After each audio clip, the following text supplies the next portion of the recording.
6 plus 6 gives us 12, and 3 times 12 gives us 36. So 144 divided by 36 is just 4. But this answer is not correct, because according to the order of operations, first we have to do parentheses, then exponents, then multiplication or division, and then finally addition or subtraction. Remember that multiplication and division have equal priority, and we have to work from left to right. And the same applies to addition and subtraction. In this expression, we have one division, one multiplication, and one parenthesis. Inside these parentheses, we have one addition. Here we have a multiplication, because in mathematics, when a number is placed next to parentheses, it means multiplication, and we usually don't write the multiplication sign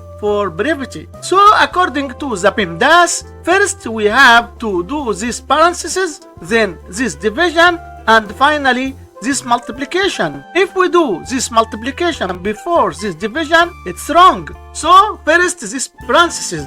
Inside this parentheses we have 6 plus 6, which equals 12. So 144 divided by 3 times 12. Now we have one division and one multiplication. So we have 144 divided by 3, which equals 48 times 12, which equals 576. And this is our final answer to this problem. Thanks for watching, and don't forget to subscribe.